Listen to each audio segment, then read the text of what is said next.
Hello and good evening to everyone. Welcome back to the ESA Cup. I'm your host for this evening, Chamberine. I'm joined by the wonderful Uncooked, who's in the co-caster seat with me tonight. How are you getting on, my friend?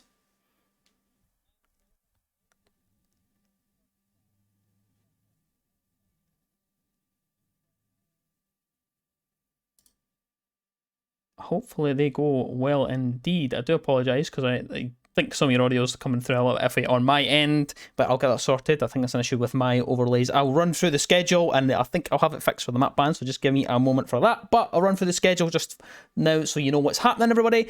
The first game, which was supposed to be Dragoni versus Penta, that was actually a forfeit in favour of Penta. They were actually awarded a 7-0 win just because Dragoni didn't respond in time, unfortunately. Don't know what the reason is for that. They just weren't able to make the game, so Penta are able to pick up a free forfeit win. But now we're moving into the second game for this evening, which will be starting momentarily. Just waiting for the players to get in and get us started. It will be Palakarki versus Vivid United. Both of these games are in the same group for this evening. Vivid have already started off with a loss, so they'll be hoping to get up and running in this league. And Penta, of course, won earlier on. They won as well the first week. Dragoni, though, they're on 2 losses already. And then Palakarki, I think, as well, are already on a win as well.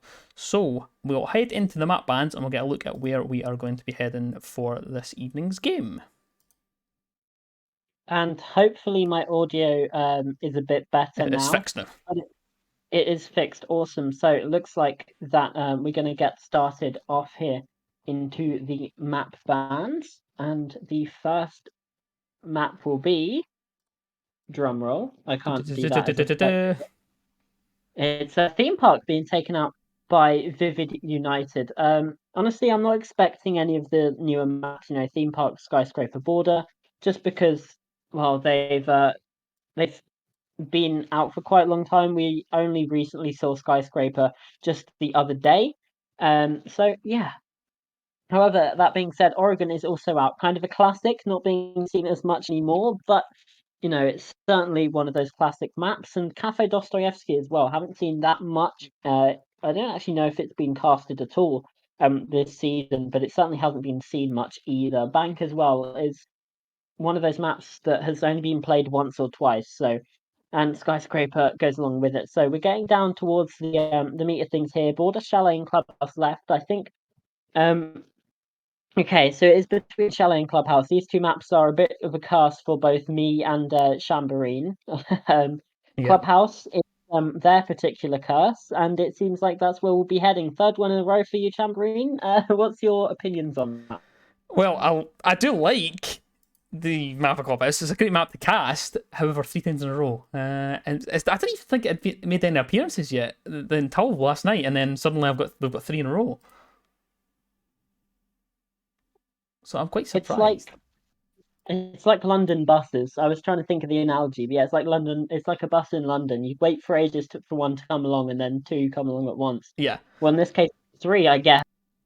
That's exactly, yeah. It's 3 in a row for me. I'm still pretty happy. I'm not quite reached your level of Chalet 6 times in a row. I'm not quite there yet, so I'm not quite got that relationship, I guess, if you call, where it's a love. It's still love-hate at the minute. It's not quite got any hate.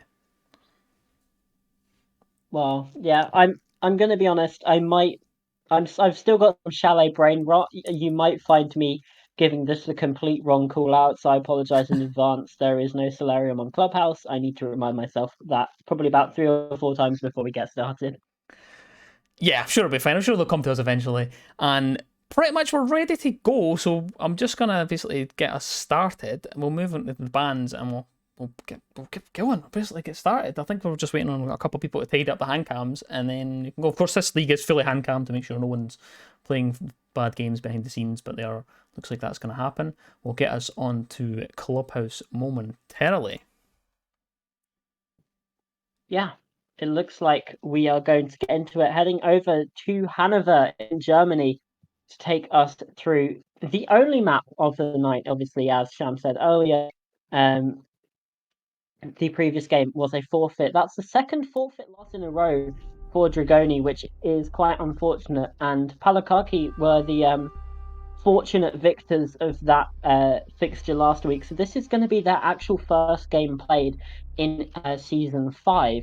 up against a Vivid team, obviously previously Team Kodak by SP Esports, up against a Vivid team who had a very close loss, but a loss nonetheless against Penta. They were, I think, 5-2 down at one point and brought it all right back to a 5-5. So certainly very impressive stuff. We know that they can compete with the best, like we know Penta to be. But that being said, we do have the first bans, and it's not really a surprise we've got Hibana and Thatcher. So Yeah. hard breaching is going to be quite difficult. Tide being taken off, though, is going to make the job just a tiny bit easier. Yeah, definitely not surprised that they're going to go. There's always a hard breacher to go. Thatcher's always a strong ban pretty much on any map. Hasn't been banned as much, obviously, the addition in the EMP nades and stuff like that. So it's not something you see as much, but it's nice to see a good old Thatcher ban. And then also the Cade as well. And then finally with the Valk.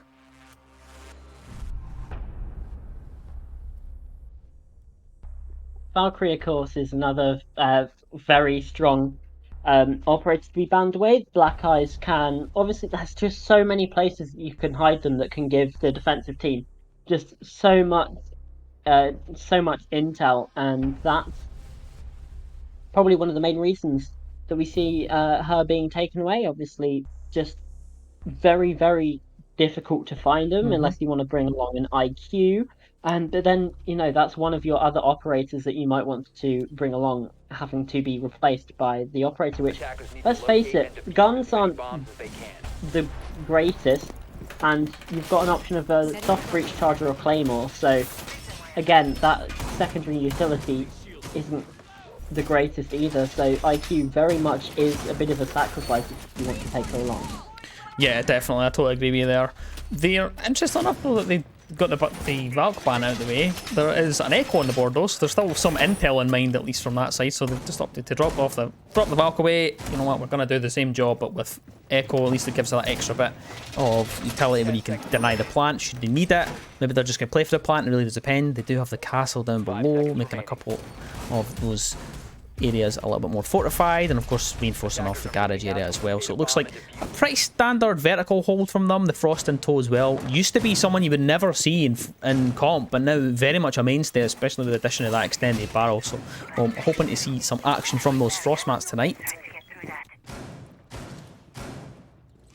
Yeah, hopefully, or the pug mat as they are so infamously called, or nicknamed, I should say. But starting things out here, we're seeing some early pressure on this eastern breach. Obviously, that main wall onto platform is such an important position. Garage as well. This is really where you're going to see the attackers try to get this control. Interestingly, they only have an Ace and a Maverick as their only hard breach. I think they do have hard breach charges in the Monty as well. But if they bring, say, a Thermite, it allows that main breach to be opened a lot more safely. But with the Ace in tow, it's going to allow for a lot more angles to be opened up and a bit more versatility as well. However, it does mean you've got a crouch hole. You can't quite as easily sprint in behind that cover.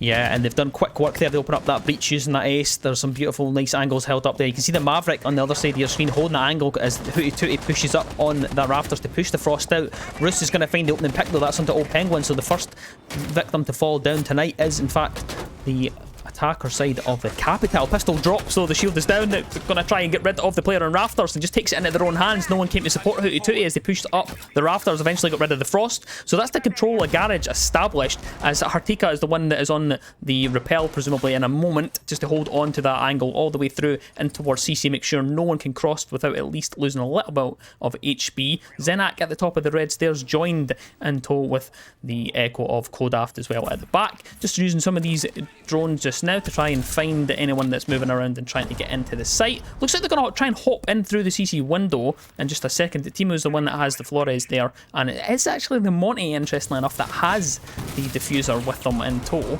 They're going to be the ones that's going to try and get that kit down onto the ground. Takes quite a bit of damage though. There's a player that's dropped down below as well. I don't think Hooty Tooty was aware of the fact that they could potentially come up from behind, and that is exactly what was teased out a little bit there as Roos drops back into lounge, and instead it's just going to try and take the gunfight. Takes the head clean off, a double kill, takes it off of Timu there, and takes a little bit of damage as well as they try to bite back and try and find another advantage for them to come through, as Roos is able to drop back through into lobby. There is a little bit of pressure mounting onto him though, as he's just holding inside the lounge, knows where his angles is to play that are safe. One of those still trying to get on the hunt for him. They're both on about 50 odd HP, so it's pretty much a 1-for-1 should they go for his. Hooty Tooty though is feeling excited to go for the plan, and the C4 just comes straight up from beneath and is able to find it. I don't even think it was from beneath, I think it's from the other side actually, as Wonnie's now suddenly in a 1 versus 4 and could potentially get himself at least a consolation prize here. Is able to get the life of Russ, who's shut down. 2 seconds left, not enough, at least gonna get another one. Thunderbird gone, double kill for Wonnie, and the defenders are able to take the opening round.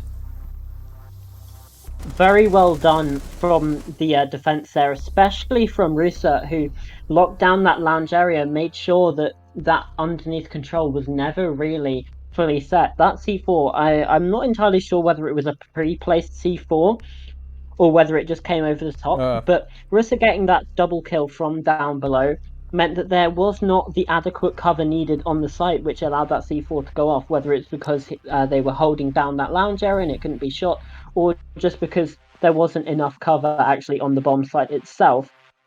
But still certainly very well played by the castle there, and yeah, that's a massive part of why Palakarki were able to win that first round, is just because of that play. Obviously, that's not the whole thing. You've got to credit the rest of the team as well. Especially, you've got Kodaft, who was just sitting on the Echo drone throughout that entire push. Never once felt threatened to go off of it, and just lock things down. Was able to provide so much intel to the team as well on those yokais, and crucially, even if the C4 was not able to lock that plant off, if the Monty was able to get away, it still allows there to be that it's still that extra safety net for the defenders to win the round there, and a lot of parts coming together for Palakarki, and just very well done as a team effort as well.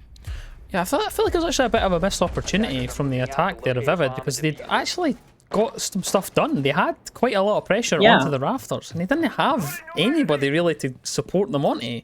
They eventually had to drop the shield and take it into their own hands, and I feel like it was a bit of a missed opportunity really. But hopefully very quick as well. It was very, very quick, their approach. But enough about that previous round, because we've already got a bit of action. We can see Hooty Tooty again on the Montaigne, opening up that dirt tunnel that's just been reinforced off by the defense. I think we've probably got the smoke just defending in there. Yeah, and indeed we do. Exia just trying to lock that one off, just hold that push. Can maybe get a bit of a glimpse of the Monte, but no, actually outside of the breach. Is that Ying Candela? No. I thought I saw the effect that the Candela has on lights. I thought I saw that, and I was like, hang on a minute, already? But no, it's the cluster charge instead. Yep.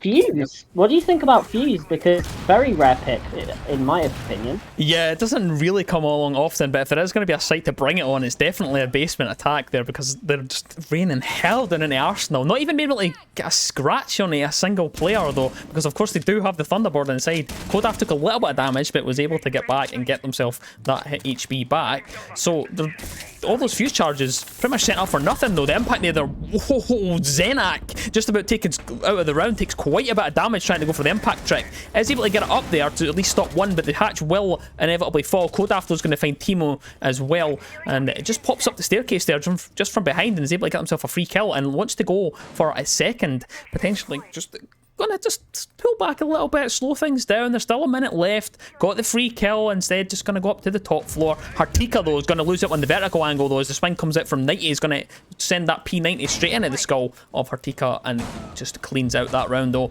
But the push comes down the dirt, and it all falls apart there for Vivid, as Kodaf's able to just rotate in and get Penguin, just as we lose the Monty of Hooty Tooty motion down that dirt area. And Wonnie again left in a 1 versus 4 situation now after finding himself another one. So it's essentially padding these stats. He's been able to get a couple of kills, and eventually is put into the dirt there from the run out, and another defending round there goes towards Palakarki.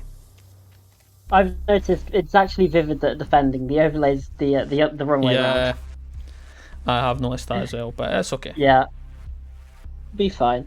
Yeah, so it's actually Vivid that are 2 rounds up. Whoopsie, oh well, that's fine. Yeah, like you said, I mean, it was a bit of a catastrophe for Palakaki. Kills just coming as soon as they were needed. Essentially, very aggressive defending style from Vivid United, and you've got to credit that because they're getting aggressive, getting in the face of the attack. They weren't ready or prepared for any of that. It seems like, and I mean, you can't exactly win if you're not prepared. No. And very clean shots as well. Like there's not really a bullet missed. It seems like it's very high mechanical skill combined with the game sense and just I don't know. Maybe you could call it arrogance, even just knowing like, yeah, I'm gonna swing you and I'm gonna win this gunfight because you have no idea about what I'm doing. Is Yep. just I don't know. It's very fun to watch at the very least. Oh, it definitely is. It's been an exciting game so far, at least. I am just going to dip out for a second and fix the overlay so that we have the right team, so that everybody knows where we are. So bear with me a second. So feel free to take the reins. Uh-oh. I'm noticing a gridlock being brought once again. It's an operator that I haven't really seen much on PC, but it seems to be quite a popular choice for the console scene. Bring along that gridlock as just sort of area denial. Can't really use it as flank watch, but yeah, as that area denial that you can use to well, I don't know how to put it apart from clear defenders out, obviously. Yeah, track stings actually do quite a lot of damage. You've got to shoot them out. You've got to take your I'm tripping over my words. I need to put my teeth in. Um, you've got to divert your attention away from where the actual push is coming from. But this is some very good use of that Flores utility, pushing out the defender that is on top of those red stairs. But the breach is opened as well, which will allow the pressure to start to come through onto Exia, who does actually whiff on the drone. The impact grenade will not catch anything either. So in this situation, you do have Exia, who is just going to start to get pressured from a few more angles. However, doing a good job of wasting time, doing a good job of wasting that utility as well. Just got to wait a little bit longer, but half the round is basically gone at this point, and Exia is still safe and could even rotate back to the bomb site successfully, but no, he's actually just going to get even more aggressive. I am back, by the way. I have fixed the overlay, so everybody should know that the teams are right. You should have Vivid on the right, and you should have Palakarki on the left, so there's no confusion left there, though, but there is definitely some confusion from the Ace as he hops in towards that breach and is grossly attacked there. Oh, I'm taking down about half HP from Xia there, who's now able to waste so much time, by the way. It's now down a minute, and they've still not been able to dislodge Xia from inside the cache. By the way, the site is gym and bedroom, so there's a mirror window that's barely even been tested or even sniffed around as Dross is able to find Hartika. And I think that was potentially, I think that's some logistics that he's been able to get that one. You can see the gridlock track stingers that are sent in to annoy Russ. That is, I think, off of the hatch, if I'm correct in saying, or off of the window. I can't actually see where the body of the gridlock is, but Penguin's going to rotate round. Now, I've noticed something so far. There aren't any fragging operators, really, for the side of Palakarki, who are going to be, again, down into a bit of an issue again, as Russ, though, is able to find Timu, and that is the man advantage firmly established, a 3 versus 5 situation from 90, and Xia still over towards Cass. It's actually going to be joined with Kodaf now, and it's a triple kill for Russ. He's going to be absolutely raging if I miss this. If I'm going to be able to get across the mirror inside of Logistic to find himself potentially a 4-key, but can't land it. As Hootie though, is not able to get anything in the round as Xenak is able to pop in there and take him out, and that'll be another round for Vivid. Starts popping off, and as soon as the spectate comes through, just gets killed. That's always the way, unfortunately. But timeout called from Palakaki because, you know, we've said there's quite obvious issues that need amending. You know, only 5 kills over these past 3 rounds.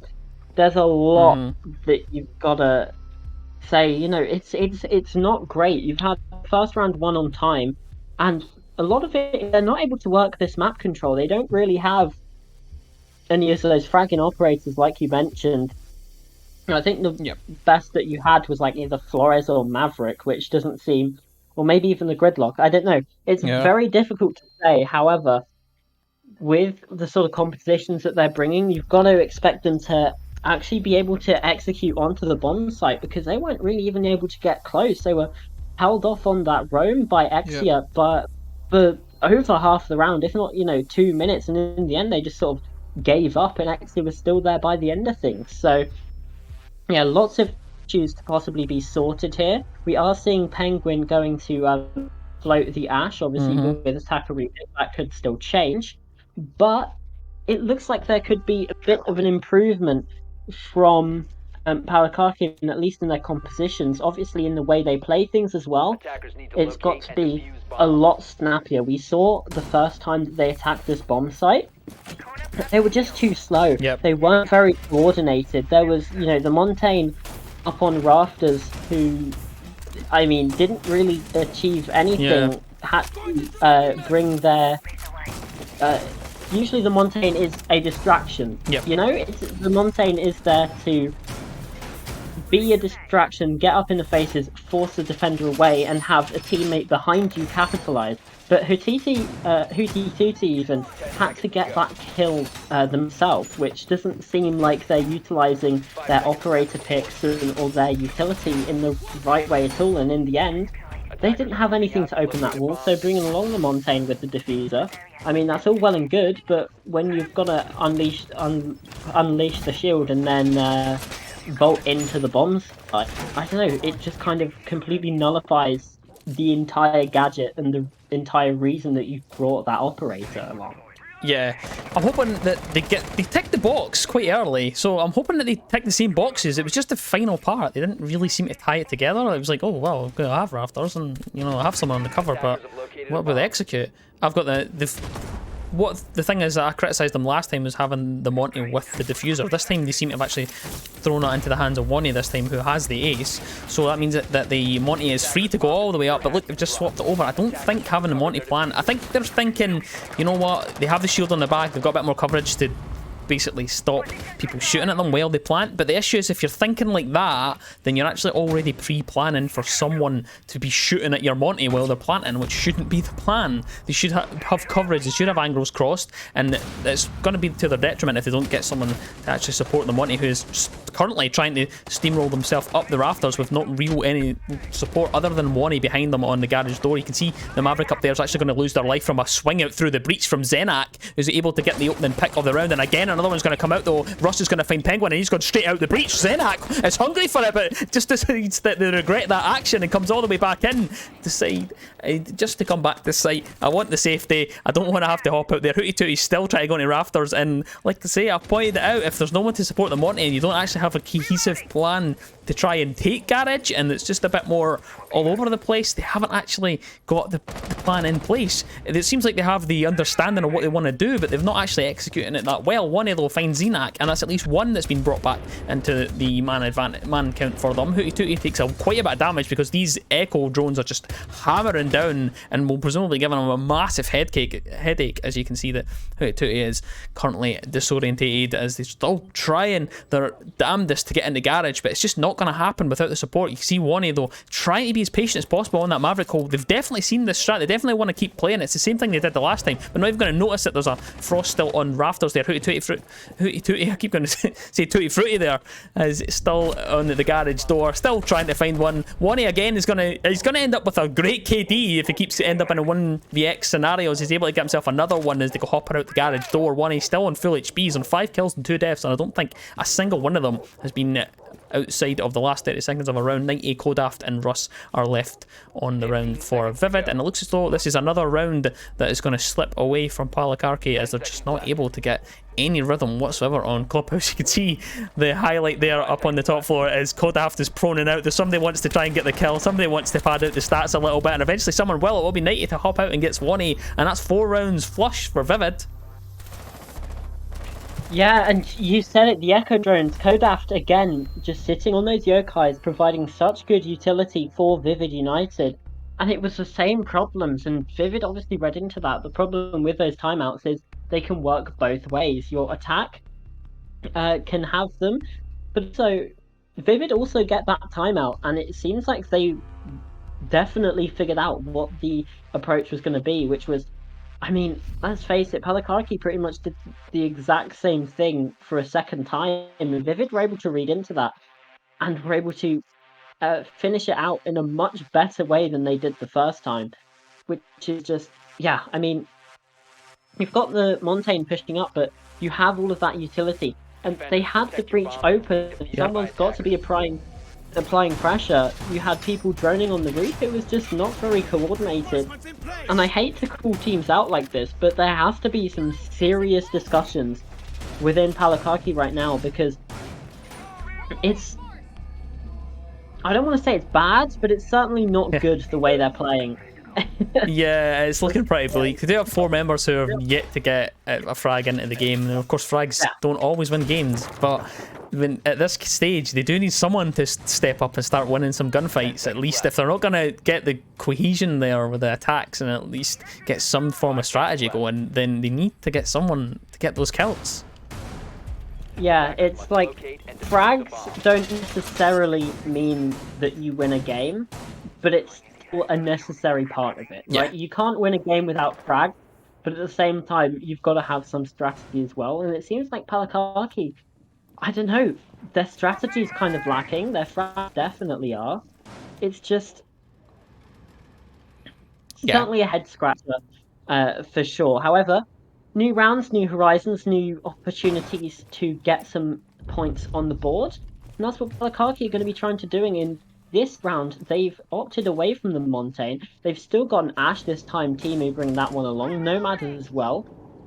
And they've got the Buck the Vertical, and bringing along also, we've seen her banned away quite a lot inside of Season 5, but this time obviously not taken away. It was Habana and Thatcher, and Ossa is basically like a Monty, but with more firepower. You can place down those shields, but I'm going to be honest, I don't really see why that one's been placed there. You've got one person sort of roaming in that direction, but everyone's pretty much on the bomb site. No one's really threatening them in that area.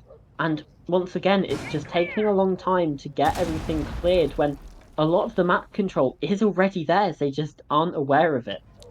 Yeah, they are taking their sweet time, to be honest. And again, some of the picks are a little bit strange in my opinion, but we'll discuss that in the next kind of post game, because it seems like it's actually could potentially be coming quite quick, because Vivid have been stomping them so far, and 98 is going to play the patience game. They've stood there for I've sat and timed it there. They've stood it for about 1 minute and 45 seconds. They've stood in this one spot waiting on this angle the entire time, and eventually, now that they've heard me somehow through the mic, somehow 2 minutes in the past for them, they've managed to hear that I've actually just told them off for standing in the one place for so long. They're actually getting a bit itchy to try and push up and get themselves a kill, and maybe that shield will be important. It's actually moved up a little bit into towards Bar, so they clearly have some sort of plan for it at least. Hootie Tootie and Timo are down the main staircase there towards Kodaft, who's feeling the pressure inside of Church a little bit.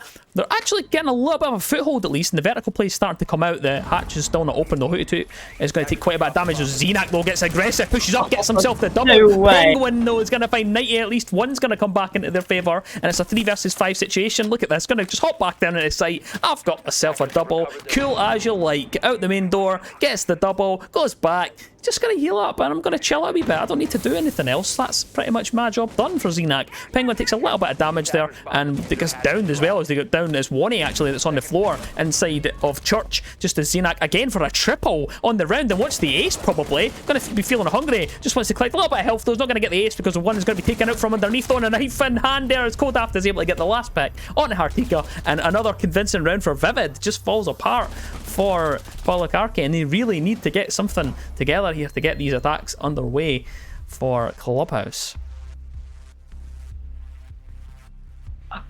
I mean, just Zenak running up, and I mean, you've got to be aggressive to play against the Oslo, and it seems like there's characteristic things about the defense from Vivid as well. They've certainly been, every time they've played this basement site, they've been aggressive. They've been leaning into those things. And Palakaki, I mean, again, that round timer just kind of cost them. It was like, what? It was the 40 seconds mark, and they were still trying to open up vertical. I mean, you know, things, they've got to be a bit quicker. They were droning out areas that were very clear, you know, double checking things that realistically, if you've already droned like Strip Club, for example, you don't need to drone it again if you've got one monitoring the entrance. And it's just little things like that. You know, just little things, little pieces time that are just being wasted that all sort of add up, and it's a big factor as to why Vivid are able to run away with things, because they can rest easy knowing that they've got, they have time on their hands. It is that sort of sixth man for the hands of the defenders, and Vivid are utilizing it perfectly. They've got someone out on the map, causing a distraction, making sure that you waste that time. That was 90 in that previous round, obviously on the Solace, and the rest of your players. And again, the ESA didn't quite come into the effect that I guess Palakaki were hoping for. Sometimes that's just the way it is, but it seems like Palakaki are trying to throw everything at the wall and just nothing's sticking anymore. Yeah. It feels, do you know what it feels like? It feels like they know how to play Siege. They know what they need to do. They know that, we need to be droning things. We need to be bringing to light. We need to open this wall and that. They know what they need to do. But they just seem to get so hung up on... It's almost like the fundamentals of Siege that we're seeing, and they're just getting so hung up on doing this that they're actually forgetting to... Oh, wait a minute, we actually need to do this a bit quicker. We need to actually kill people. We need to actually get through the hatch. My God. Ross, you see that from the point of view of Timo there, not even expecting it, as he's just taken clean out of the round from Russ, who's just lying in wait inside the logistics, able to take the head off, and the Flores drone is what's going to eventually open that up there. That was just such an easy kill there, such basic stuff. Of course, someone's going to be on that angle when they're opening it up. You can see where the buck is shooting from. Russ basically collects a freebie onto logistics, and this is his dominion inside the logistics there. Again, last time they were in there, they were able to get a couple of kills inside logistics from the hatch, from the window, and it looks as though they're pretty much going to have the same thing again. Xayah was rooted right into the top of red stairs, and it looks like they don't even want anything to do with that. Instead, they've actually rotated their entire push, well, at least some of their push, over towards the hot tub side. One is on the other side. It looks a bit more disjointed this round. It actually doesn't look like they actually have a real clear goal here. Eventually, they have rotated some players around to assist Hooty and opening up that breach. We have the other player, the Ayana inside. Penguins there has a 1.5 on a D36, so there is at least some thought for a frag or two in mind. But they're just stalling out here, though. You can see it's like they know they need to open the wall, but they're just being like, taking their time, laxy-daisy, just waiting and that stuff. But Kodaf is inside the bathroom and eventually go for the rush, but Kodaf wants nothing to do with it. He just puts him straight into the dirt. It's potentially going to get him to have a double. He does, and that's it, over and out. Vivid are able to just take every single round from the attack. It just collapsed in. Easy peasy. We know you're setting up for a rush. That'll be that. Thank you very much, freebies. I mean, we saw Russet do massive work from logistics the last time in round number 3, the last time that bomb site was played. And I mean, we saw it again, that opening pick, like you mentioned, that someone's going to be on that rappel, and it just, again, I don't want to call it arrogance, but just the balls, I guess, to go for that play. That's really the only play, the way I can put it, unfortunately. Just to go for that play, and it's working out, and you can tell they're unsure of themselves. Obviously, that opening pick was going to Palakaki a little bit shaken, but they're playing it so uneasy. When you're down that 5-0 and that pick just happens, you're going to be so unsure of everything that you're doing. And Vivid is certainly making that as sorry, my mind's gone. They're making that as fruitful as possible. Obviously, with that, with just the way that they're taking these swings, the way that they're attacking this. We saw it on basement as well. They were getting very aggressive, leaning into those gunfights, and when you take that aggressive fight like that, it's just going to play on the minds of Palakaki. They're going to be unsure of themselves. They're not really going to know what to do. They're going to waste even more time, which is the whole thing that they're probably unsure about in the first place, which is, it feels very counterintuitive, but when you're in the moment, it absolutely isn't. Yeah, I know. The thing is we can criticise Palakaki all night. The thing is I actually want to give them a little bit of credit, because they've actually planned it. They've actually came in and they have a plan. It's actually the execution. They've clearly prepped for it. The Monty go here, Maverick go here. They have a plan. Every single attack has had a formulated idea of what they want to do. It's just execution. They're taking way too long. They did do such a good job of reading it as well, if you know what I mean. I'm a bit confused about what this C4's all about, but apparently it's just going to be picked up and nothing gained from that one. But yeah, it just, like I said, it feels like Vivid, they're doing a good job at getting inside of the minds of Palakaki as well. They are Yep. being unsure of their own plans just because of the way that Vivid are playing. They don't know, oh, could there be someone lurking here? Is there someone in this corner? We've got to check this, we've got to check that. And then when they don't and they get taken out, like we saw Russa just get the kill in the previous round, it's going to add to that set of feeling unsure. And that's one of the main things that Vivid are doing. They're doing it really well as well, Yep. is just to get inside of the minds of Palakaki.